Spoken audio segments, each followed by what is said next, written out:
Okay, back at it with another Ring of Honor Classic review. Believe it or not, this is going to be a full review of Unified. Never before have I reviewed this show, which is weird because I know a lot of you guys know that I love the show, and most Ring of Honor fans love this show. It's a top 5 show. Probably two of the most iconic matches in Ring of Honor history on the same show. It's Ring of Honor's debut in the UK, Liverpool, England. And just a tremendous weekend for ROH. And it's incredible to think of how far the company came in just 4 years, from 2002 to 2006.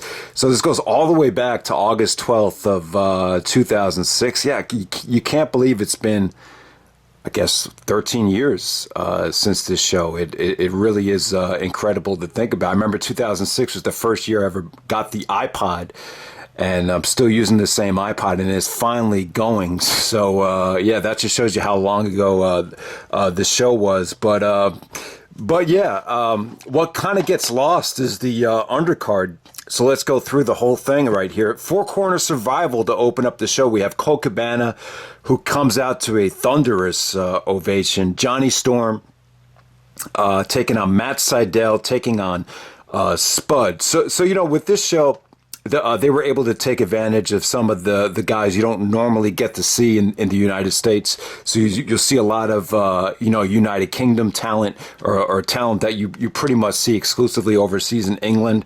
And that's what it was here, just kind of mixing it up here.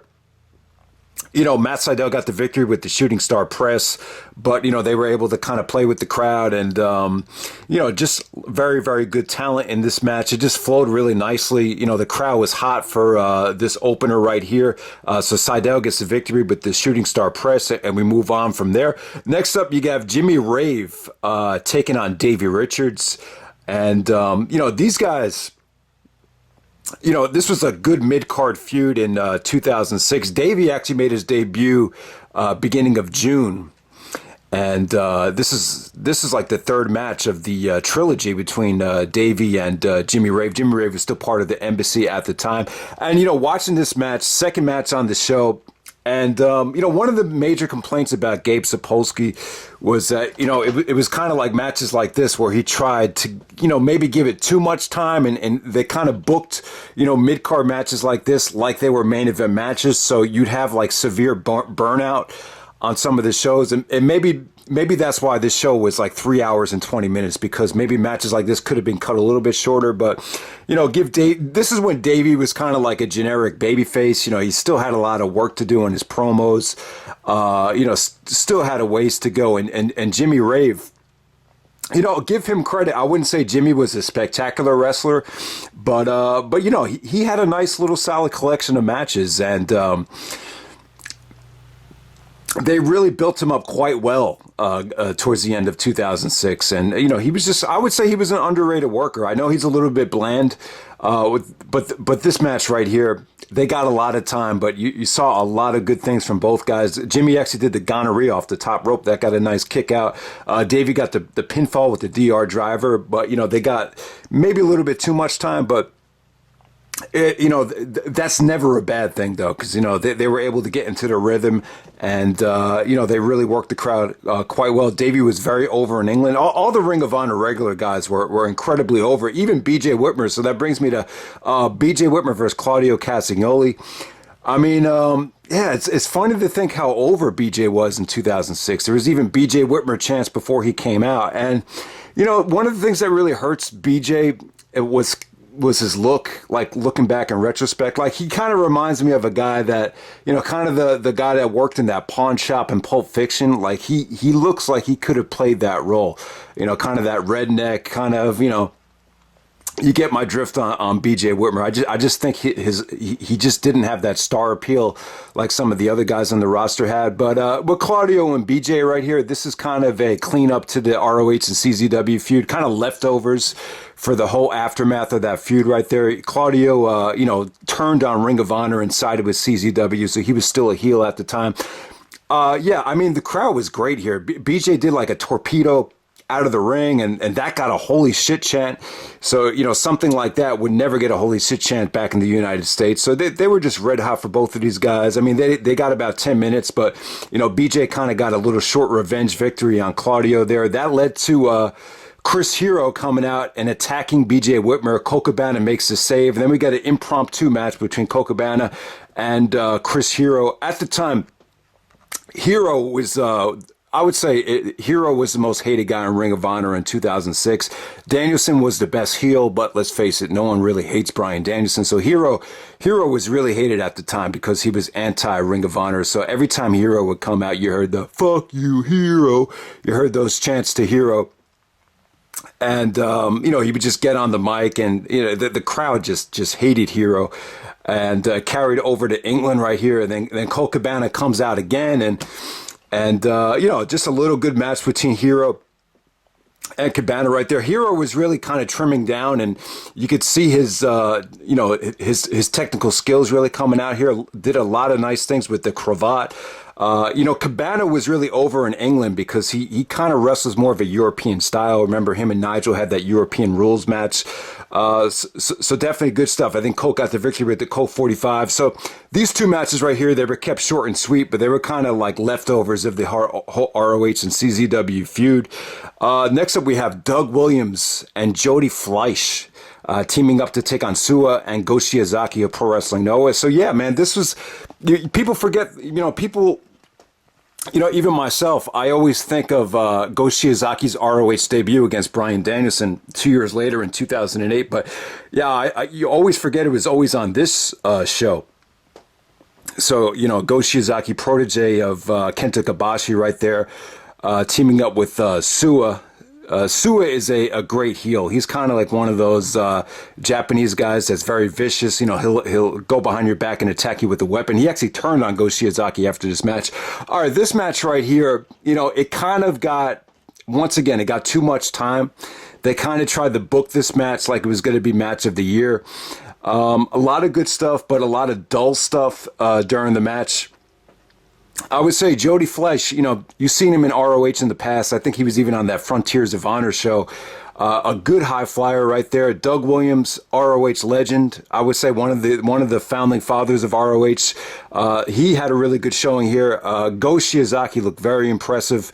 You just saw a lot of good sequences here. All these guys left it all in the ring. But like I said, though, the match, it felt a little bit dull at times. It seemed like at times it was a little bit forced as far as, exactly how much time this got. Shiozaki actually took the pinfall. Doug Williams hit him with the chaos theory. But so Suwa got pissed off that Go lost the match for him and just attacked everybody. But, Go got his comeback, and all three of them teamed up on Suwa after the match. So next up we have Robbie Brookside taking on Chad Collier for the FWA Heavyweight Championship. Yeah, the FWA title's been defended on numerous occasions back in Ring of Honor. At the time, Robbie Brookside was the FWA champion. He'd be one of those guys that was exclusive, more of a guy that worked overseas in England. Chad Collier, you saw him before during the early days of Ring of Honor. He was in the, the Field of Honor series. He was always like an undercarder. Chad Collier versus Matt Stryker. You guys remember those matches in 2003, time and time again. The funny thing about this is Gabe actually got on commentary and kind of crapped on Chad Collier, saying that, Chad used to be one of our regulars, but he just couldn't get over and couldn't get out of that mid-card spot. So, Gabe kind of broke kayfabe there and kind of insulted Chad's charisma, mic skills. Honestly, watching any Chad Collier match, and especially this match right here, you show it to, guys that are trying to learn the fundamentals, the basics at a wrestling school.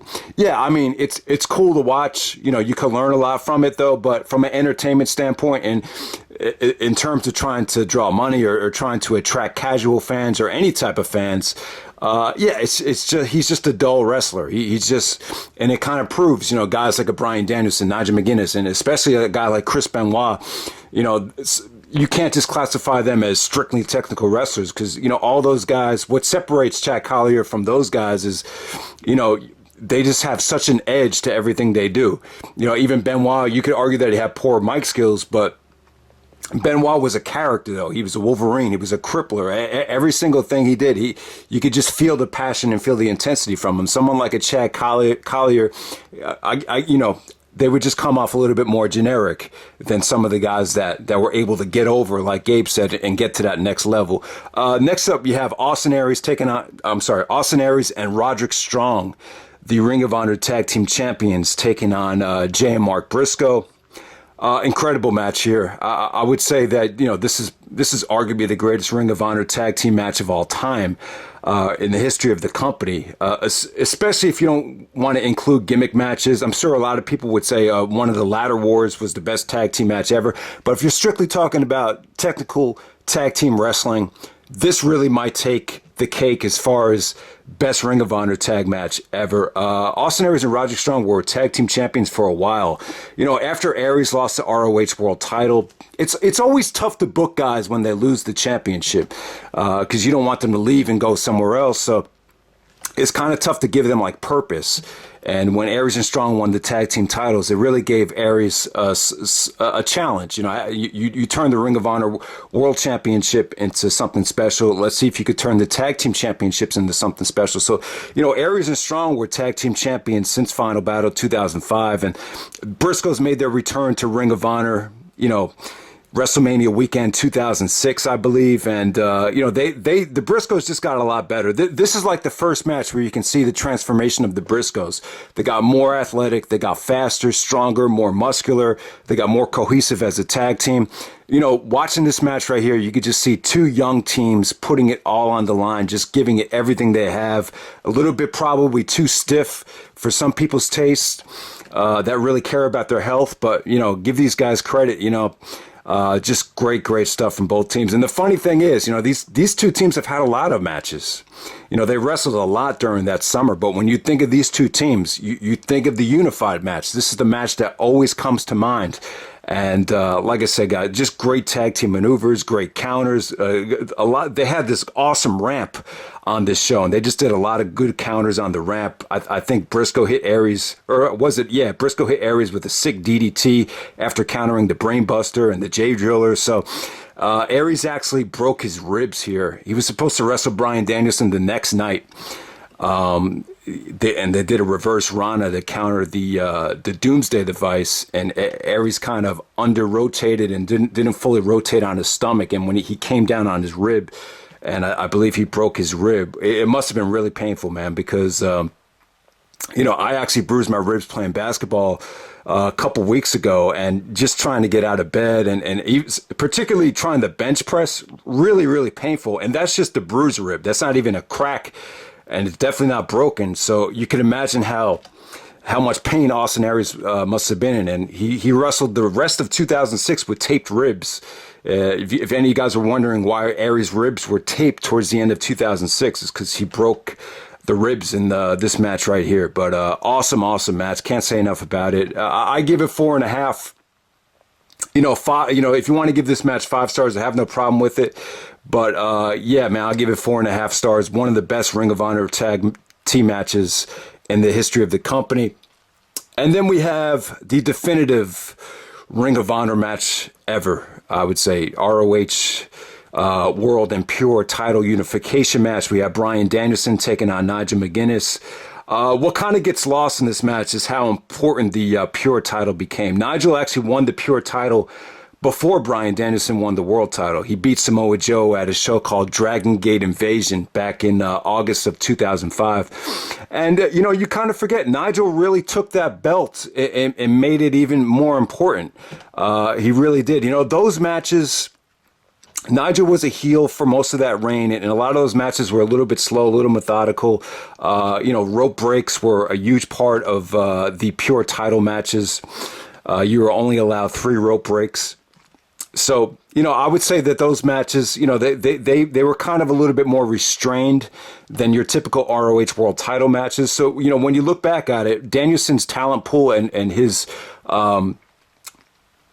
the variety of great world title matches really exceeds what Nigel did. But you got to keep in mind, Nigel really took that belt and himself as well to the next level. If you see the progress and the transformation that Nigel made, not just on the mic, but in the ring and just overall, Nigel really got himself up to, that level where, him and Danielson were kind of on the same level, really, from a competitive standpoint. And the great video package here, the promos and the eye of the tiger here was just, both guys had the eye of the tiger. You could just feel the competitiveness. I mean, this is what I love. And this is what I think is missing right here in wrestling these days, the competitiveness. You could just tell Nigel, Bryan Danielson brought the best out of Nigel McGuinness, because Nigel felt in his heart he was just as good, just as talented, and he just wasn't getting the same kind of credit that Bryan Danielson was getting.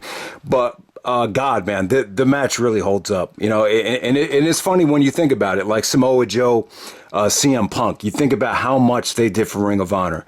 But for as good as those matches were, I would say that Bryan Danielson, Nigel McGuinness, it exceeded it. It exceeded what Joe and Punk did. To the point where when you think of Ring of Honor, you think of Bryan Danielson. Or when you think of Ring of Honor, what do you think of? If you think of a Bryan Danielson, Nigel McGuinness match, you don't necessarily think of, a Samoa Joe match or a CM Punk match. So it speaks volumes to how great they were, that they were able to follow and exceed what Joe and Punk did. And really no one's really been able to exceed what Bryan and Nigel did. Maybe the closest was Davey and Eddie, or maybe Davey and Tyler, but I don't think Ring of Honor has ever had, this go-to tandem like they've had in the past. And yeah, man, a match is awesome. You could still argue this as being the best Bryan Danielson, Nigel McGuinness match. Still, like, when you think of all their matches and you think of the rivalry, this is the match that still comes to mind. Nigel just getting busted open and still just going out there and wrestling as intense as he did. I mean, it was crazy to think about some of the stuff that Nigel was able to take in this match. I mean, I'm sure he regrets a lot of the stuff, especially getting busted open on the ring post like he did. But God, it just made for such an intense atmosphere. And I hate to say it, but the blood added to the match. They were able to incorporate the blood into the great wrestling and into the intensity, and it just made for an iconic moment. Danielson unifies both belts. The image of Danielson holding up both belts as the show goes off the air was just awesome. And then Nigel cuts a promo with a crimson mask to end the show. And God, I mean, this was awesome. What kind of gets underrated here is the rope breaks. Both guys, I believe they lose their rope breaks, and it definitely added to the match. And sometimes you forget about how important that was for the pure title matches. But yeah, awesome stuff. Danielson unifies both belts. This is what a unification match should feel like. And when you compare it to when Jericho unified the belts, the Jericho, and it's not Jericho's fault, but the Jericho Undisputed title win is kind of laughable when you compare it to a match like this. I hate to say it, but yeah, I mean, I could go on and on about the match, about this double main event, but yeah, I got to be careful what I say here, because maybe the next show that I review, Glory by Honor 5 Night 2, that show probably even exceeds this in terms of the overall show and the double main event. But yeah, I would say if you want to get a show that really exemplifies what the company was all about, this is it right here. This is Unified, the UK debut. Awesome show. So I'm sure most of you guys have seen it. I'm sure most of the guys that follow my channel, they know how good it is. But the show never got a full review. You saw it. I touched on it in the ROH archives, and maybe when I did the Bryan Danielson top matches video. I've always kind of referenced the show and touched on it, but never gave it a full review. And it's finally here. So if any of you guys haven't seen it yet, that aren't that familiar with the old Ring of Honor, trust me, this is something you need to have in the collection. The show is that good. So